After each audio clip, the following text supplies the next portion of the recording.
Eustace Captain Kidd enfrenta Shanks na costa de Elbaf e é obliterado. Trafalgar D. Waterloo é emboscado por Barba Negra em Winter Island e escapa com um suspiro de vida, salvo pelos heróicos esforços de Beppo, o mink urso polar. Em resumo, segundo as palavras do editor, uma derrota humilhante. Mas, realmente, o que foi mais significativo nesses dois grandes eventos do capítulo 1079 e 1081? Entre os golpes, o sangue, a narrativa de cada personagem, o hype dos Yonkous, a perda dos Road Poneglyphs, tudo isso tem um peso gigantesco na obra. Mas, pra mim, nada se compara ao fim da jornada de dois Nakamas que nem sempre consideramos. Vitória Punk e Polar Tang morreram. As duas embarcações que carregavam a vontade e a esperança das tripulações de chegar até o limite dos oceanos conhecidos no mangá, chegar até Roadstar, Laugh Tale, finalmente navegar até One Piece. E Oda fez questão de dar o foco merecido a esse momento. O fim dos dois navios é o foco principal das páginas duplas em que aparecem, tendo Polar Tang seu status registrado pelo narrador e o Vitória Punk como principal vítima do ataque dos gigantes Dory e Brog, sendo completamente aniquilado e naufragando em Elbaf. É verdadeiramente o fim.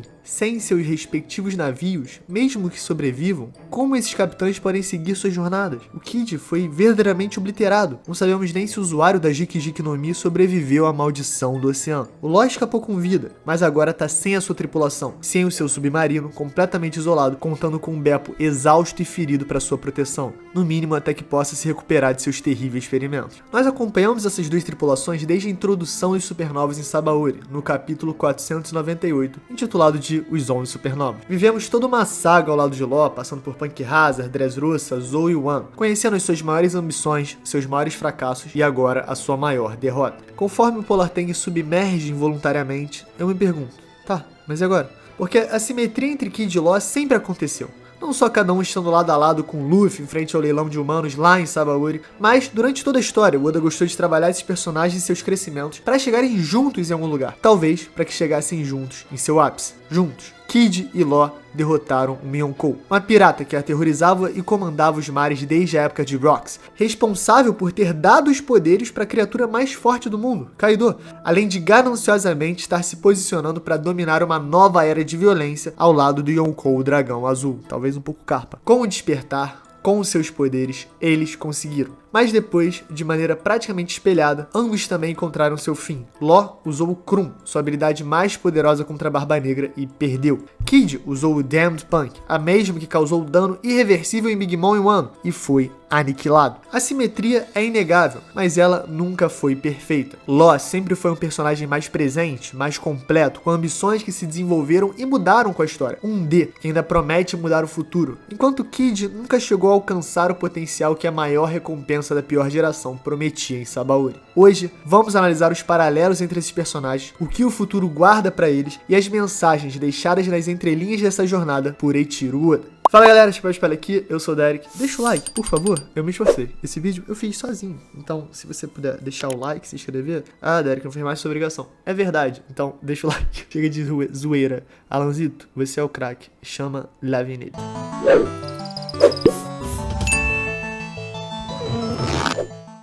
Capítulo 1, me desculpe. É engraçado, né? No início do mangá, o Luffy troca de barco algumas vezes. Primeiro, ele tá num barril, depois ele arruma um barquinho meio fubrega, até que na vila do Sop, Kaia dá talvez o maior presente de toda a obra, o Going Merry para os bravos guerreiros do mar. Um momento fofo e marcante, porque naquela altura não sabíamos a verdadeira importância de uma embarcação para uma tripulação pirata. Mesmo depois do presentão, a Nami rouba o Going Merry e o Luffy acaba navegando até a vila Kokoyashi, em um barco emprestado pelos piratas cozinheiros de Baratie. Então no início não parece importar tanto, mas continuamos navegando no Merry, continuamos sonhando, encontramos gigantes, reis dos mares, atravessamos a Reverse Mountain, batemos de cara com a Laboon, chegamos até Knock Upstream e literalmente voamos com o singelo navio do East Blue. Isso tudo acontece naturalmente, afinal queremos nos tornar rei dos piratas, chegar até onde apenas o Oro Jackson havia chegado antes. Mas não conseguimos. Durante o arco de Water 7, entendemos o verdadeiro valor de algo quando estamos prestes a perdê-lo. O fim do Going Merry, que corajosamente se arrastou pelos mares para salvar por uma última vez sua tripulação, é extremamente traumático. Só de lembrar do funeral meus olhos já se enchem de lágrimas. E talvez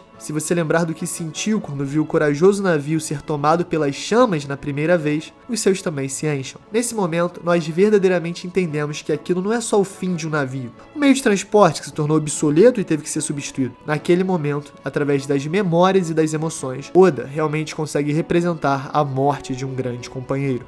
Desde então, nunca mais subestimei a importância de um navio. Essa dor que Mary deixou se tornou facilmente projetável em tantos aspectos da vida, seja fora ou dentro de One Piece. Mas, com toda a sua genialidade, Oda conseguiu elevar ainda mais esse conceito com uma sutileza tremenda durante a mais brutal e violenta guerra da obra até agora. O capítulo 565 de One Piece nos joga em meio ao embate entre as forças de Barba Branca e todo o poderio militar da marinha. Com a baía de Marineford congelada por Aokiji, o Moby Dick, o principal navio da frota do Yonkou, fica indefeso, sem poder recuar e nem servir de quartel-general para os esforços de guerra dos piratas. Conforme Sengoku dá ordem, Akainu faz chover meteoros apocalípticos de magma do céu. Em um instante, tudo é consumido por fogo e brasa, e quando vemos a grande baleia branca, o navio que levou Barba Branca e sua família até lugares inimagináveis no oceano, lentamente começa a ruir e ser consumido pela água e pelas chamas. É um momento extremamente melancólico e extremamente significativo. Por um segundo, vemos a consternação dos piratas de Barba Branca, lamentando o fim de décadas e décadas de história. Marco reage triste, e o imponente Yonkou, o homem mais forte do mundo, tem a doçura de olhar por uma última vez para o igualmente imponente navio,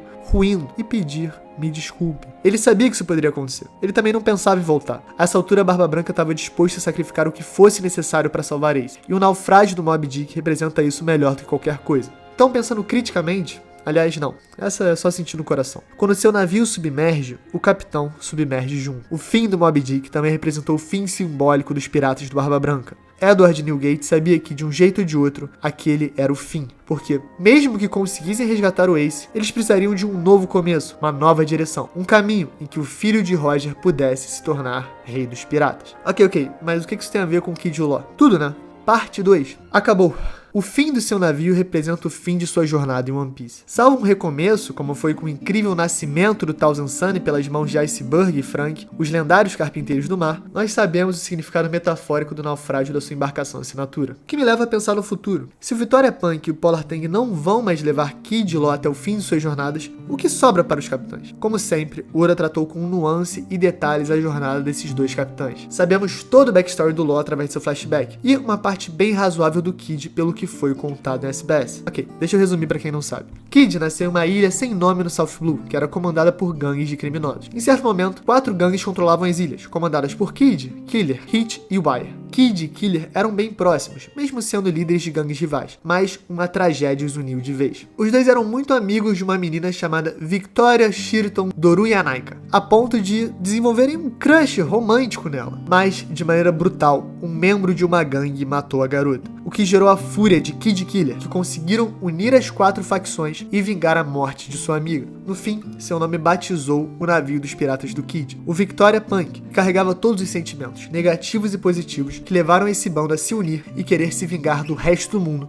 encontrando One Piece. Mas agora todos esses sonhos, esses sentimentos, essas vontades descansam no fundo do oceano. Eu não duvido que Shanks tenha a honra de resgatar seus inimigos da morte, mas provavelmente esse é o fim de Kid como um verdadeiro candidato ao título de Rei dos Piratas e também uma ameaça importante no mangá. Mas lembra da simetria? Pois é, ela tem um limite bem claro, porque mesmo simétricos, muitas vezes Kid é Kid e Law é Law. Frase genial, hein, Alan? Kid é Kid, Law é Law. Parabéns. É fascinante porque mesmo com a mensagem geral do roteiro ficando de maneira bem estabelecida, ambos os supernovos usaram técnicas que juntos derrotaram Yonkou, mas separados resultou em suas derrotas. E temos detalhes dos 2 encontros que separam o destino dos capitães. Ok, então Kid foi completamente obliterado, enquanto Law conseguiu escapar com a sua fruta e também com a sua vida. Aonde residem as nuances da diferença? Kid chegou em Elbaf com sede de sangue, literalmente com uma arma gigantesca apontada para a frota de aliados de Shanks. E para quem conhece, essa provavelmente é a pior maneira de enfrentar esse Yonkou de todas. Toda a temática do Shanks envolve um princípio de legítima defesa e agressão que embasa o seu comportamento. Se você aponta a pistola, esteja preparado para morrer. É isso que ele diz para Higuruma no primeiro capítulo da obra, e é isso que Kid descobre no 1079º capítulo. Mas Law foi diferente. Sim, ele foi superado por Barba Negra, o Krum não deu certo, o Polar Tang foi destruído, mas desde o capítulo 1064 vemos diferenças claras entre as abordagens dos supernovas. Capítulo 3, não acabou. O sonho de Law não é mais só achar One Piece. Ele quer descobrir a verdadeira história do mundo. E claro, provavelmente passa por desvendar os segredos do Rio Poneglyph, que é o sonho da Robin, mas ao mesmo tempo que não necessariamente está atrelado a chegar em Laugh Tale. Tem até um momento engraçado no capítulo 1031, logo após a Big Mom ativar o Soul Porcos e ficar gigantesca, o Law reage tipo, meu Deus, eu nem acredito que eu preciso lutar contra isso só pra saber mais sobre história. Amigo, nessa época não tinha Wikipedia. Então acredito que baseado nesse sonho, Law tomou medidas que o deram chance de ter outro dia pra lutar. Analisando o capítulo 1064, é curioso porque ele já mostra diferenças claras em abordagem, completamente consoantes aos personagens entre Law e Kid. Kid chegou até o território de Shanks, sem muito plano nem muita ideia, né? Teoricamente ele tinha um fator surpresa em mãos, mas fez questão de não usar, preparando seu pistolão de maneira inconsequente, acreditando que velocidade e violência eram a solução. Já Law rapidamente identifica a emboscada e utiliza ao máximo a sua tripulação para garantir um ataque sincronizado que virasse a maré do combate. Após o susto inicial, ele consegue retomar o controle, tira a vantagem aérea de Barba Negra cortando o Pegasus Strongest no céu e acertando Yonkou com o choque Willy. Depois, de maneira coordenada e organizada, Sat e Penguin começam a atacar o Sabre de Shebek, a principal embarcação inimiga, identificando que contra um bando cheio de usuários, o oceano é seu maior aliado. Além disso, Jean-Bart também segura a retaguarda de Law, protegendo seu capitão. É um momento incrível, que faz até Van Auger criticar a postura gananciosa e inconsequente de Barba Negra, que não conseguiu capitalizar a vantagem inicial do elemento surpresa. O embate se estende e o choque entre Krum e Kurozu é remanescente dos últimos momentos que passamos em Banaru, na luta entre Barba Negra e Ace. Dois poderes que se enfrentam, mas que pela natureza da Yami Yami no Mi, a escuridão sempre supera. Algo que realmente o Law tinha muito pouco a fazer. Nessa emboscada, recuar ou atacar provavelmente teria o mesmo resultado, a derrota completa dos Piratas do Coração. Mas, quando olhamos com calma no capítulo 1081, vemos um Barba Negra arfando, cansado, com sangue escorrendo da sua cabeça. Claramente, Law lutou muito bem contra o Yonkou. E os últimos momentos desse encontro para mim deixaram claro o futuro do Capitão Supernova. Graças ao tempo que passou ao lado do Chapéu de Palha, a sua evolução de um pirata vingativo e sedento por sangue, querendo entregar sua própria vida para tirar a de Doflamingo, a despeito dos desejos do próprio Corazon, para um grande aliado que aprendeu a apreciar a própria vida e a própria liberdade, que reconhece seus próprios desejos e sonhos e vai em busca deles. Law quer descobrir a verdade sobre a história do mundo. Trafalgar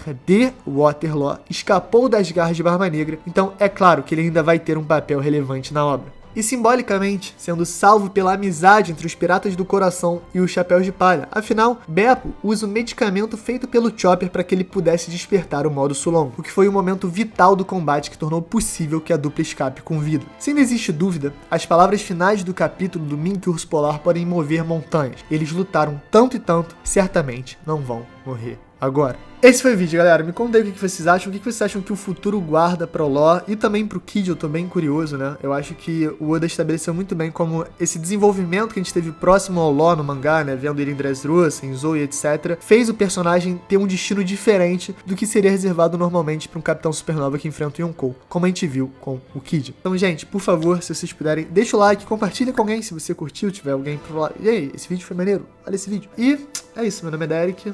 É isso, galera, e valeu!